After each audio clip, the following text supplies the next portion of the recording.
خۆی لە دوای سایکس پیکۆ کە کورد کەوتە و مینەتە هەندێک گۆڕانکاری بەسەرداهات ئیتر عاملی ئیقلیمی لە بۆ کوردبوویتە گەورەترین ڕێگر ینی کورد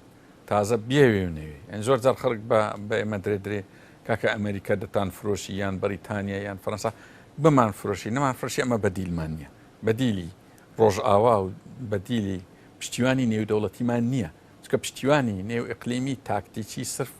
سەختەیە وێست سەرکردایەتی کورتی ئێمە معاملەیەکی زۆر خراپی کرد ئەویشتی کرد هەستا پشتیوانە نێودەوڵەتەکانی گۆڕەوە بە پشتیوانە سەختەیەکانی ئیقلیمی وە تایبەتی تورکیا چکە تورکیا من پێم سەیرە دەسەڵاتی کوردی ئەو جمول جۆرە عسکەریە گەورانەی تورکیا دەرێەوە لە بۆ فلان حیزبی هاتوونە جموجۆڵەکانی تورکیا وازح دیارە لە ژێر سای سێ4 مەلەفاتینە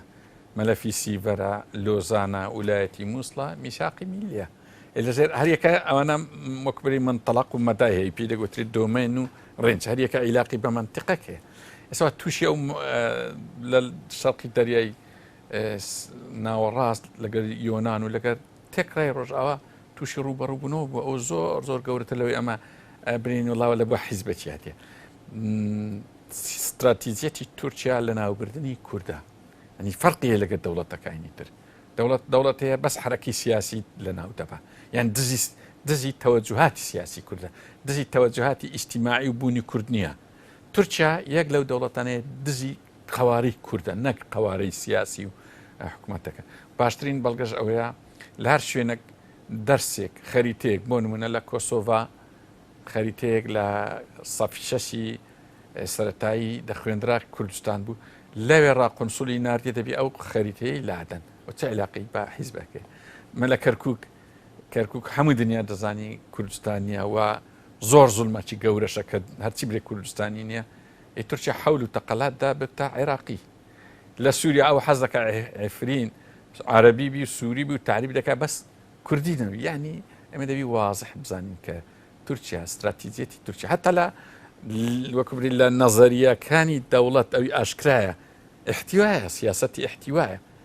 سیاسەتی احتیوای گەورەبوونی حرەکەی کوردیە ئەم باسی نهێنیەکان ناکەم کە لەگە عێراق چی گوتیە لەگە ئێران چ دەرێ لەگە سووریا چم بادرەچێ لەگەر خەڵکیتر بۆیە هەموو جیهان بە چاوەکی زۆر فەقیر حاڵی تەمەشای دەسەڵاتداران و مەسئولینی هەرێم دەکەن کە لێدوانەکانیان چەندە زەعیفە بەرامبەر تورکیا من هەرزەکەم ئەوش ئاشکراکەم کات خۆی وەفدێکی ئەمریکی کە چوو بە لای سەرۆکایەتی هەرێم هاتە لێرە باسی کرد ناتالیا ئێستا مستەشاری یەکەمی وەزارەتی خارجی ئەمریکای کوتێمە لە بۆ دوو شت ناردراینە لای سەرکردایەتی کورد لەلایەن ئەمریکاوە کە عیلاقی بە تورکیا هەبی یەکیان گوتمان نەفتی دەرمەکەن چکە سیاسەتی نەفت بە هەرێم بەڕێوە ناچی ئێمە ١٧ ئەمە مەسئولین هەتا دنیامەیە ١٧ خۆتان هەیە لە عێراق دوو ئەوەنە تێکەڵی تورکیا مەبن لەبەر ئێمە دەزانین تورکیا چ نیازە خراپی لەگەر هەرێم هەیە بۆیە سەرکردایەتی کورد نازانم ئەو مەوزوعانە نازانی یان عمقی استراتیزی نییە کە ئەتیمادەکی وا زۆر دەکات تورکیا ئەم بە هەر جۆرێک بی پشتیوانیەکانی فەڕەنسا ساحبی دەرچوونی بڕیاری 688 ئەوەی خەتی کۆمفۆرتبلی پێدرێن خەتی 36 یەک دنیا قەرارات نزیکەی 65 قەرار هەبوو لە عێراق بەشی زۆری فەڕەنسا دەستی تێدا و ئێستاش لە دوای ڕیفراندۆم کە ئەو کارەساتە گەورە بە سارێمی کوردستان داهات سەرۆکی فەڕەنسا دیسان کاگنێچیر و کاقوباتی داوەتکرد وەکو بری کەسری ئەو حیسارە دیبلۆماسی کرد بەسەر کوردستان بۆیە ناکری ئەسڵەن ناکرێ هەر قیادەتی کوردی بێوێ پشتیوانە یان بەراورد دەکە لە بینی تورکیا و فەڕەنسا وایە بۆ بزانین تورکیا باشترە لە فەڕەنسا ئەوە دەبی شادەی دکتۆرای بدێ لە فەقیر حاڵی هێزی پێشمەرگەی کوردستان حرس الإقليم بەپێی دەستور ئەو بودجەی لە بەغدایان لە ئەمریکا دێ لە بۆ پاراستنی سنوورە ئێگە تۆگە سنوور نەپارێزی یان عەلەقەڵ حرەکەیەک نەکەی بەرامبەر تورکیا بۆن من لە عەفرین نزیکەی 55 ڕۆژ مقاومەکرا لێرە چەند ڕۆژێک مقاومە بکرا ئێستا بڵێن لە هەفتانین مقاومەیەکی زۆر باشکرا و تورکیا نەیتوانی یخۆمە ڕەنگەوانەی پاکەکە هەمووی 200 کەس نابن من نازم معلوماتم نیە چەند بەڵام ئەمە 400 و نزیکەی 28000 چەکدارمان هەیە لە کوردستان کەمە چەند مقاومە و کردایە دەنگەشی عالەمی پەیدا دەبوو دزی تورکیا نەیدەتوانی وابی بەڵام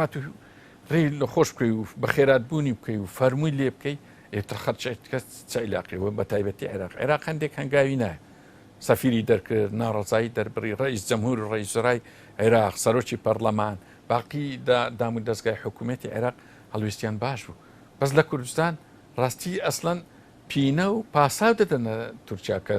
وڵا هاتنیان ئەوە لەبەر فلان حیزبە و ینی ئەوە زۆر جیازە ئەوانە هۆکارن لە بۆ ئەوەی کە